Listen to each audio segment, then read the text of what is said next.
Hello, नमस्ते, स्वागत है आपका अपडेट्स की इस जर्नी में। दरअसल भारत सरकार ने उत्तर प्रदेश में खरीदे हैं 20 लाख मीट्रिक टन आलू। आखिर क्यों? क्या अब हमें आलू खाने को नहीं मिलेंगे? क्या सारा आलू सरकार ही खरीद लेगी?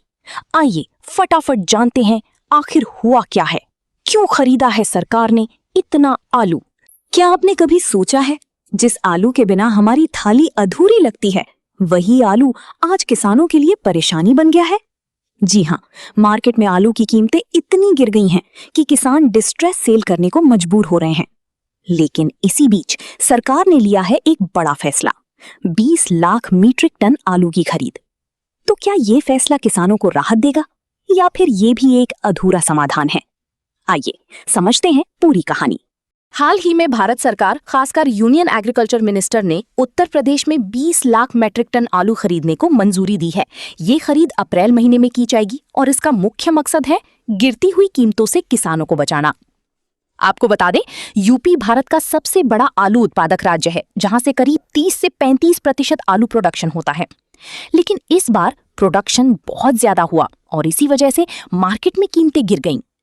सरकार ये खरीद मार्केट इंटरवेंशन स्कीम यानी MIS के तहत कर रही है और इसके तहत जो कीमत तय की गई है वो है ₹6.5 प्रति किलो। अब यहाँ एक महत्वपूर्ण बात, इस स्कीम में केंद्र और राज्य सरकार 50-50 रेशियो में खर्च शेयर करते हैं। इस पूरे ऑपरेशन के लिए सरकार ने लगभग ₹203.15 करोड़ का फंड अलॉट किया है और इस काम को अंजाम देंगी यूपी सरकार की कोऑपरेटिव सोसाइटीज और एजेंसीज। अब सवाल उठता है, सरकार ऐसा क्यों करती है? दरअसल सरकार के पास एक खास स्कीम है, ऑपरेशन ग्रीन्स। इसका मकसद है टमाटर, प्याज और आलू जैसे जल्दी खराब होने वाले प्रोडक्ट्स की कीमतों को स्थिर रखना। और इस बार भी सरकार सीधे किसानों से खरीदकर मिडलमैन को हटाने की कोशिश कर रही है। खरीदे गए आलू का इस्तेमाल होगा मिड डे मील स्कीम्स में या फिर सप्लाई मैनेज करने के लिए। अब थोड़ा आलू की कहानी भी जान लेते हैं। क्या आप जानते हैं, आलू भारत की मूल फसल नहीं है। इसे 17वीं सदी में पोर्चुगीज ट्रेडर्स साउथ अमेरिका से भारत लाए थे और सबसे पहले गोवा में इंट्रोड्यूस किया गया। तब इसे कहा जाता था बटाटा। बाद में ब्रिटिश ट्रेडर्स ने इसे बंगाल में इंट्रोड्यूस किया और तभी से ये आलू बन गया। आज ये नॉर्थ इंडिया का स्टेपल फूड बन चुका है।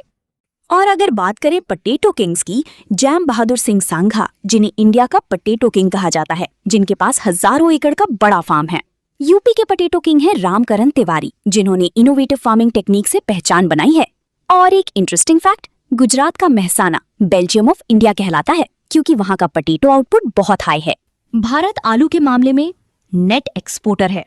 हम एक्सपोर्ट करते हैं नेपाल, UAE और मलेशिया को, जबकि इंपोर्ट होता है भूटान, USA, वियतनाम और नेदरलैंड से।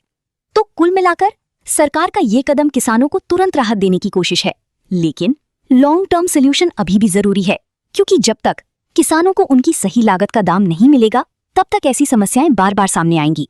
अब सवाल आपसे, क्या ₹6.5 प्रति किलो सही कीमत है या किसानों को और सपोर्ट मिलना चाहिए? अपनी राय नीचे कमेंट में जरूर बताइए और ऐसे ही इन्फॉर्मेटिव वीडियोस के लिए फॉलो करना मत भूलिए।